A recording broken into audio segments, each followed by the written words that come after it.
Details చూస్తే ప్రతి సోమవారం కలెక్టరేట్లో నిర్వహించే ప్రజావాణికి దరఖాస్తులు వెలుగులా వస్తాయి. తాజాగా ఈ సోమవారం కూడా గ్రీవెన్స్కు దరఖాస్తులు పోటెత్తారు.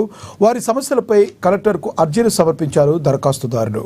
వాటిని పరిశీలించిన కలెక్టర్ వెంటనే పరిష్కారం అయ్యేటువంటి పరిష్కారాలు చెప్పాలని ఆదేశించారు. పెండింగ్లో ఉంచరాదన్నారు. జిల్లాలోని దాదాపుగా అన్ని మండలాల నుండి ప్రజలు పెద్ద సంఖ్యలో తమ సమస్యలపై, గ్రామ సమస్యలపై దరఖాస్తులు పెట్టుకున్నారు. నేడు ప్రజావాణిలో మొత్తంగా 123 దరఖాస్తులు వచ్చాయని విద్య, వైద్యం, వ్యవసాయం, విద్యుత్, పెన్షన్, సంక్షేమం తదితర శాఖలకు సంబంధించిన దరఖాస్తులు వచ్చాయని తెలిపారు. అర్జీదారుని దరఖాస్తును క్షుణ్ణంగా పరిశీలించి అర్జీకి సంబంధించిన సమస్య వివరాలను క్లుప్తంగా అర్థమయ్యేలా వారికి వివరించాలని తెలిపారు.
ఆదిలాబాద్ జిల్లా కలెక్టర్ రావడం జరిగింది.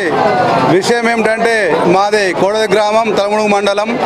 ఒకే కుటుంబంలో ఒకే ఇంటి లోపల 5 కుటుంబాలు ఉంటున్నాయి. కానీ ఇప్పటి వరకు ఇందిరమ్మ ఇండ్లు వచ్చినాయి. కానీ మాకు ఇప్పటి వరకు కూడా L3లో చూపెడుతున్నాయి. L1లా మార్చి మా పేద కుటుంబాన్ని మార్చాలని మేము కలెక్టర్ సన్నిధికి వచ్చినాం. కాబట్టి ఈ సన్నిధిలో మాకు పేదవారికి ఇండ్లు ఇప్పించి మా కుటుంబాన్ని, మా పేద కుటుంబాన్ని ఆదుకోవాలని ఈ సభాముఖంగా కలెక్టర్ గారికి విన్నవించుకుంటున్నాం.